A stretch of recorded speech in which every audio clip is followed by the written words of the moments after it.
네, 여러분 교회 나오실 때 제가 여러분들에게 말씀드린 게 하나 있죠. 뭘 갖고 오라고 말씀드렸을까요? 네, 그렇습니다. 여러분, 과일 저도 가져왔습니다. 집에 냉장고에 있는 거 엄마 몰래 갖고 왔습니다. 여러분, 과일 다 하나씩 가지고 오셨죠? 과일 안 가지고 온 친구들 괜찮습니다. 오늘 중등부에 준비되어 있는 귤이라도 여러분들 하나씩 챙겨주시면 되겠습니다. 여러분, 그런데 이 과일 여러분 드시라고 한 게 아니고요. 여러분들 교회에 헌금으로 봉헌으로 드리라고 갖고 오라고 말씀을 드렸습니다. 네, 여러분 교회 나오면서 과일을 하나씩 갖고 오는 주일이라고 하면 우리가 추수감사주일이라고 알고 있어요. 여러분, 추수감사주일이 뭡니까? 추수감사주일이라는 것은 하나님께서 말씀하신 절기는 아니고요. 청교도들이 이제 만든 전통이에요. 교회에 있는 전통인데, 추수감사주일이란 올 한 해 동안 하나님께서 우리에게 주신 복, 우리가 받은 복을 기억하며 그 복에 대한 감사의 마음으로 하나님께 예배드리는 주일이 바로 추수감사주일입니다. 여러분, 그러면 여러분들께 하나 질문을 드릴게요. 여러분들 올해 복 많이 받으셨어요? 여러분들 복 많이 받으셨습니까? 여러분 올 한 해 어떤 복을 받으셨어요? 대답하지 않을 마음으로 대답하셔도 좋습니다. 한번 생각해 보세요. 잠깐. 내가 올 한 해 무슨 복을 받았나? 하나님께 무슨 복을 받았나? 여러분, 오늘 하나님께 과일을 드리며 감사하는 그 복의 제목들 여러분들 준비해 오셨을 거라고 생각합니다. 그런데 중요한 게 우리 중에는 하나님께 감사할 복이 없는 사람들도 있을 거라고 생각합니다. 올 한 해 하나님께서 내게 주신 복이 없다. 과일은 갖고 왔지만 혹은 복이 없어서 과일도 가져오지 않은 친구들도 있을 거라고 생각합니다. 도무지 올 한 해 하나님께서 내게 주신 것이 없다라고 생각하는 사람들이 이 자리에 앉아 있을 것입니다. 여러분, 어찌 보면 올 한 해가 그 어떤 해보다 감사할 것이 없는 해처럼 느껴지기도 합니다.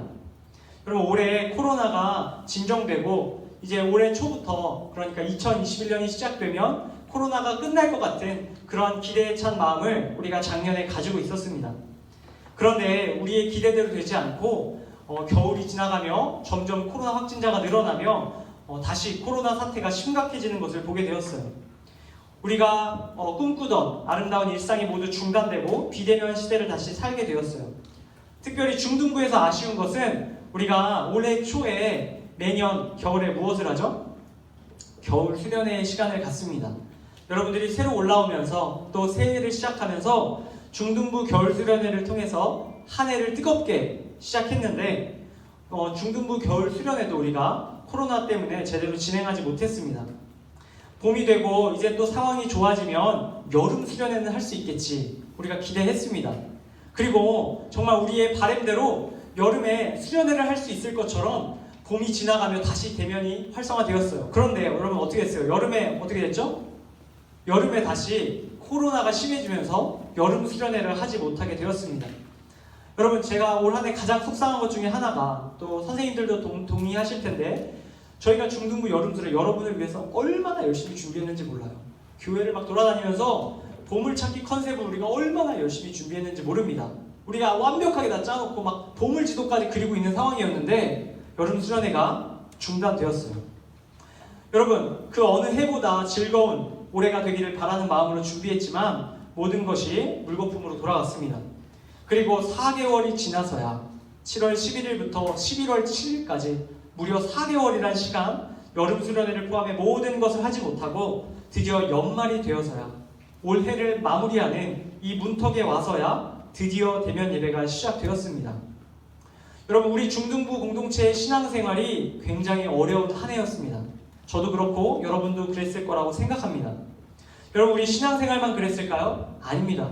여러분들 일주일에 한 번 교회 오는 것 말고 나머지 평일에 여러분들의 일상 속에서도 수많은 어려움이 있었던 한 해였을 것입니다. 계획된 일들, 꿈꿔왔던 모든 것들이 취소되고 원활하게 진행되지 못했을 것입니다. 친구들과의 만남도 또 원하는 만남도 모두 중단된 한 해였습니다. 그 어느 때보다도 혼란하고 어떻게 행동해야 할지 모를 한 해였다고 생각합니다. 여러분, 저 역시도 코로나 때문에 굉장히 올해가 힘들었던 것이 사실입니다. 여러분 전도사님이 가장 즐거워하는 순간이 언제라고 몇 주 전에 얘기했는데 언제 전도사님이 가장 즐거울까요? 집에서 넷플릭스 볼 때? 주일날 끝나고 이제 집에 갈 때? 아니고 여러분들 만나기 위해서 준비할 때, 여러분들을 만나기 위해서 설교를 준비하고 예배를 준비할 때 가장 즐겁고 또 만나는 시간이 가장 즐거운 시간인데 저에게도 가장 중요한 것을 잃어버린 한 해와도 같았습니다. 여러분 영상을 통해서 봤지만 제가 뭐 바다도 가고 산도 가고 막 여기저기 다니면서 즐거워 보였죠? 즐거워 보였죠? 뭐 살판 난 것 같았죠? 아니에요. 죽을 것 같았어요. 너무 힘들었고 여러분들과 만나서 함께 교제하지 못해서 너무나 힘들었습니다. 여러분 이렇게 저와 여러분 모두가 또 이곳에 있는 선생님들 역시 올 한 해가 정말 받은 복보다는 속상한 일들, 정말 원망한 일들만 가득했던 한 해라고 생각할 수 있을 것 같습니다. 여러분 추수감사주일 우리가 올 한 해를 돌아보며 올 한 해 참 감사했다라고 고백해야 하는 이 시점에도 사실 우리 안에 받은 복이 기억나지 않는 사람들이 있을 것입니다. 여러분 그런데 그럼에도 불구하고 우리는 오늘 추수감사주일로 모였습니다. 하나님께 감사의 고백을 드리는 날로 모인 겁니다. 감사할 것이 없는 상황이었는데 감사할 것이 없는 한 해였는데 여러분 우리가 이런 상황에서 무엇을 어떤 복을 감사할 수 있을까요? 여러분 이 궁금증에 대한 답을 전도사님 오늘 말씀 속에서 찾았습니다. 오늘 우리가 함께 읽은 성경 말씀 속에는 바로 우리와 같이 정말 하나님께 감사할 복이 없어 보이는 상황에 처한 한 인물이 등장합니다. 저와 여러분과 같은 모습을 했던 그 사람의 이름은 바로 사도 바울입니다.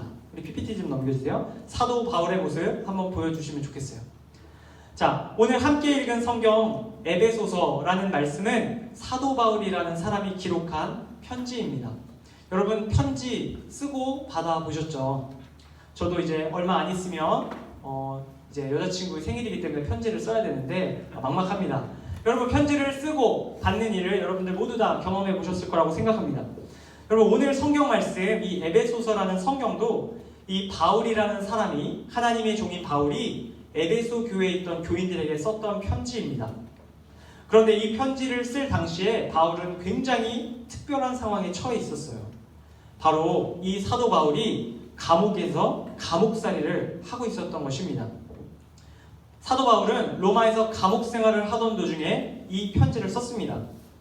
여러분 바울이 왜 감옥 생활을 하게 되었냐? 바울이 감옥 생활을 하게 된 이유는 그가 예수님을 믿었다는 이유 때문이었어요. 예수님을 위해서 헌신했기 때문에 그가 이처럼 감옥살이를 하게 되었던 것입니다. 그런데 이 바울이 감옥 생활을 했던 것을 살펴보면 좀 특별한 감옥 생활이었어요. 무슨 감옥이냐면 가택연금이라는 감옥 생활이었어요. 가택연금, 쉽게 말해서 그의 집에서 이제 감옥 생활을 하게 된 것입니다. 여러분 집에서 하는 감옥살이 어떨까요? 여러분 상상해 보세요. 여러분 누가 여러분 집에 가둬놓고 밖에 못 나가게 하고 뭐 배민 시켜 먹고 뭐 그렇게 뭐 계속 살게 하는 겁니다. 여러분 행복하시나요? 여러분 집순이, 집돌이들은 좋을 수도 있겠죠. 그런데 사실 우리가 생각하는 것만큼 그렇게 좋지 않았을 거라고 생각합니다. 여러분 말이 좋아 집돌이 집순이지 원할 때 원하지 못하는 상황, 원할 때 나가지 못하는 상황이었던 것이에요. 여러분 최근에 코로나 때문에 자가격리를 하는 사람들이 있습니다. 혹시 자가격리 해본 사람? 그렇죠? 좀 있는 걸로 아는데 자가격리를 해본 사람이 몇 명 있을 거예요. 자 내려보시죠. 자 자가격리 2주 동안 자가격리를 하는 사람들을 보면 집에서 하는 경우도 있고요. 아니면 어떤 특별한 숙소, 뭐 호텔과 같은 장소에서 자가격리를 하는 사람들도 있습니다. 여러분 자기가 집에서 2주 동안 있으면 시설 좋은 호텔에서 2주 동안 있으면 행복하겠습니까? 그렇지 않을 거예요. 누가 되었든 우리 중에 그 누가 되었든 자유를 뺏기고 강제로 한 장소에 갇혀 지내게 되면 고통스러울 수밖에 없습니다. 바울은 예수님을 주님으로 자신의 구원자로 고백한다는 이유로 강제 자가격리를 당하고 있는 것입니다. 그리고 그 자가격리의 기간은 기한이 없습니다. 2주가 될지 2년이 될지 20년이 될지 알 수 없는 기간 동안 그가 갇혀 지내게 되었던 것입니다. 여러분 바울이 갇혀 지내는 모습을 보면 사실 저희가 당하는 어려움과 비슷해 보입니다. 저희도 마치 코로나와 여러 가지 어려움들로 인해서 감옥살이를 하는 것 같이 느껴졌기 때문입니다. 여러분 바울의 이러한 상황 속에서 도저히 감사할 것이 보이지 않습니다. 예수님을 믿기 전에는 그렇지 않았는데 오히려 더 큰 어려움이 찾아왔기 때문입니다. 더 이상 피할 곳도 없고 도망칠 곳도 없습니다. 그렇게 고난의 상황이 바울의 인생 말년에 찾아온 것입니다. 감사는 둘째치고 하나님께 불평불만해도 마땅한 상황이라고 할 수 있습니다. 그런데 여러분, 오늘 우리가 함께 읽은 이 바울의 편지를 잘 살펴보면 이상한 점이 한 가지 있어요. 오늘 바울의 이 편지에서 감옥 냄새가 나지 않는다는 거예요. 이게 무슨 말일까요? 바울이 분명 감옥살이를 하면서 쓴 편지이지만 이것은 수감자가 쓴 편지처럼 느껴지지 않는다는 사실입니다. 오늘 말씀 에베소서 첫 머릿말, 그가 편지를 시작하는 첫 머릿말, 우리 노란색으로 되어 있는 부분을 함께 읽어보겠습니다. 시작! 찬송하리로다. 찬송하리로다. 여러분, 바울은 편지를 시작하며 대뜸 사람들에게 자신의 심정을 이렇게 말합니다. 찬송하리로다. 여러분, 찬송이 무엇입니까? 찬송은 말 그대로 노래입니다. 감사의 노래를 찬송이라고 합니다. 여러분은 언제 노래가 나오나요? 괴롭고 절망적인 상황에 노래가 나옵니까? 그렇지 않을 겁니다. 제가 2주 전에 있었던 일이에요. 2주 전에 친한 전도사님, 저희 교회에 친한 전도사님이 계신데 그 전도사님에게 개인적으로 안타까운 일이 일어났습니다. 물론 심각한 일은 아니에요.